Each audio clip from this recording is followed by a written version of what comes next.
बढ़ते आगे, देखिए भारत के स्वदेशी जेट इंजन कावेरी को लेकर बड़ा अपडेट है। खबर आई है कि डीआरडीओ ने कावेरी इंजन का ट्रायल रूम से शुरू कर दिया रूस से। अगर टेस्टिंग सफल रहा तो इस इंजन का उपयोग अनमैन्ड कॉम्बैट एरियल व्हीकल घातक में किया जाएगा। मीडिया रिपोर्ट्स के मुताबिक कावेरी इंजन की रूस में हाई ऑल्टीट्यूड टेस्टिंग हो रही है और वहां पर लगभग 25 घंटे का परीक्षण किया जाना बाकी है। आपको बता दें, पिछले 3 दिन से सोशल मीडिया पर #fund Kaveri engine top trend कर रहा है। लोग सरकार से इस इंजन के लिए फंडिंग करने की मांग कर रहे हैं। कावेरी इंजन परियोजना की शुरुआत 1980 के दशक में हुई, जब भारत ने स्वदेशी लड़ाकू विमान तेजस के लिए जेट इंजन विकसित करने का निर्णय लिया था।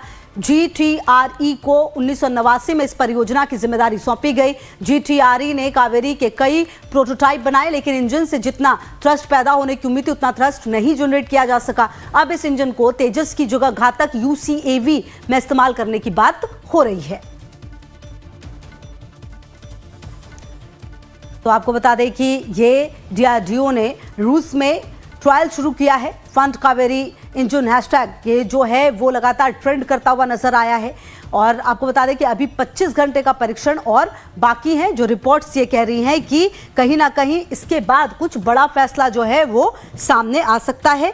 ये अपने आप में बेहद महत्वपूर्ण है। और देखिए, लगातार भारत की तरफ से हर तरीके से अपने आप को और मजबूत करने की कोशिश लगातार होती रही है। और आपको बता दें कि DRDO ने एक बार फिर से जो कावेरी की हाई एल्टीट्यूड टेस्टिंग है उसे शुरू कर दी है। ये अहम जानकारी आपको दे रहे हैं और देखना ये होगा कि कितनी सफलता मिल पाती है, क्योंकि देखिए कहीं ना कहीं आप ये समझिए कि अभी 25 घंटे का वक्त बाकी है। जी हाँ, और आपको बता दें कि ये कहीं ना कहीं ये बताएगा कि किस तरीके से ये पूरा जो टेस्ट है वो होता है। और सबसे बड़ी बात ये भी कि कहीं ना कहीं जब ये DRDO ने 17 किलोमीटर की ऊंचाई पर ये टेस्ट किया तो खुफिया जानकारी भी ये जुटाएगा। ये जानकारी भी सामने आती है अगर ये सफल होता है तो। और ऐसे में ये आपको बता दें कि हमारे साथ संजय मिश्रण जी, मेजर रिटायर्ड रक्षा विशेषज्ञ भी हैं, सर जुड़ चुके हैं हमारे साथ। सर, बहुत स्वागत है आपका लाइव टाइम्स पर। सर, ये जो हम बता रहे हैं अपने दर्शकों को कि कावेरी की हाई एल्टीट्यूड टेस्टिंग हो रही है, 25 घंटे का वक्त बाकी है, ये कितना सफल हो सकता है? क्योंकि और इसके सफल होने पर ये जो परीक्षण हो रहा है कितना कुछ बदल सकता है? देखिए, जो भी ये टेस्टिंग हो रही है ये हाई एल्टीट्यूड इलाके में, तो ये कोई जाहिर है ये आराम से टेस्ट हो जाएगा। और जो अभी एक इंडिजिनाइजेशन की भावना चल रही है देश में और इनोवेशन की, और जो प्राइवेट प्लेयर्स भी आ रहे हैं, और कल आपने देखा ये एमका के लिए भी जैसे प्राइवेट प्लेयर्स को बुलाया है, प्राइवेट पार्टनर्स को, तो मेरे को लगता है ये सक्सेसफुल रहेगा और ये एक मेड इन इंडिया का बहुत ही बड़ा इम्पेटस मिलेगा। जी अच्छा सर, ये विस्तृत परीक्षण चल रहा है और रक्षा अधिकारियों ने लगातार ये भी बताया है कि किस तरह से इंजन का इस्तेमाल स्वदेशी USV परियोजना को शक्ति प्रदान करने के लिए किया जाएगा, जो कि आप भी कह रहे हैं। और लगातार ये बात हम कहते हैं कि आत्मनिर्भर भारत, और कहीं ना कहीं अगर ये सफल होता है तो ये एक नई मिसाल और आने वाले समय में एक नई कह सकते हैं कि जो तमाम योजनाएं होंगी उसको पंख दे सकता है आने वाले समय में। बिल्कुल, देखिए एक हमारी कंट्री में जितने भी हम इंजन लेते हैं, पहली बात उसमें थ्रस्ट टू पावर रेशियो का ध्यान रखना पड़ता है। और जैसे अभी आपको पता है GF04 इंजन हमने लिए हैं और उसके बाद अभी GEF414 इंजन के साथ हम जॉइंट कोलैबोरेशन करने की सोच रहे हैं, ट्रांसफर ऑफ टेक्नोलॉजी 80%।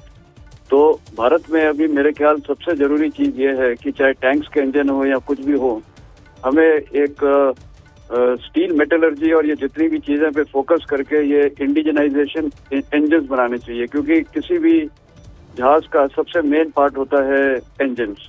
तो मेरे को लगता है कि भविष्य में, और ये जो प्राइवेट प्लेयर्स हैं, प्राइवेट पार्टनर्स हैं और डिफेंस ये हैं अपने जितनी भी एजेंसीज हैं, तो ये मिल के मेरे DRDO मिल के मेरे ख्याल अभी इंडिया को एक ये मेरे ख्याल उसी तरफ जा रहे हैं कि हम इंजन्स बना रहे हैं और स्वदेशी, और यही एक हमारी उम्मीद है। जिस प्रकार एमका भी अभी पूरा स्वदेशी होगा, लेकिन उसके जो इंजन हैं वो GEF404 होंगे या GEF41 होंगे, लेकिन लॉन्ग टर्म में हमारी इरादा यही होना चाहिए कि तमाम इंजन हिंदुस्तान में ही प्रोड्यूस होने चाहिए।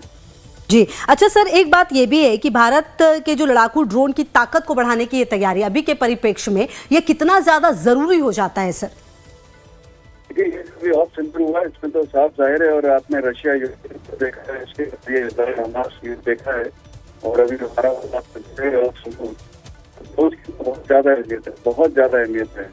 और इसका रिजल्ट भी बहुत है। और ये देखिए एयरक्राफ्ट से और ड्रोन्स का अगर किया जाए तो ड्रोन्स में ये क्या है कि इसमें कोई ये आपको पता है पायलटेड नहीं होते हैं, तो उसमें कोई किसी का लॉस होने का वो भी नहीं है। और ये आराम से इनको गाइड करके टारगेट पे गिराया जा सकता है। जैसे अभी आपने देखा किस प्रकार से ये हमने जो इनके टेररिस्ट इंफ्रास्ट्रक्चर से खासकर जो पीओके में वो हमने ड्रोन्स का इस्तेमाल किया है हेरॉप का, और वो लॉइटरिंग ड्रोन्स थे। तो इससे मेरे को लगता है कि इंडिया में अभी जो है ये तरक्की चल रही है इंडिजिनाइजेशन की, मेक इन इंडिया की, आत्मनिर्भर भारत की। और ये जो मेरे को खुशी है कि देश में अभी इनोवेशन बहुत चल रहा है। जो हमारा यूथ है, जो आईआईटीज हैं, ये सब इनोवेट करके पूरी कोशिश कर रहे हैं कि हमें ड्रोन टेक्नोलॉजी और हाई स्टैंडर्ड के ड्रोन्स मिले। हायर एल्टीट्यूड ड्रोन हो, मीडियम एल्टीट्यूड हो, लो एल्टीट्यूड हो, जो खासकर रडार्स में ना डिटेक्ट हो, और जाके हम दुश्मन पे अच्छा प्रहार करें। और आपने अभी इसका एक ट्रेलर तो देख ही लिया जो ऑफ सिंदूर में हुआ था। जी ठीक है सर, बहुत शुक्रिया आपका सर हमारे साथ जुड़ने के लिए और बातचीत करने के लिए।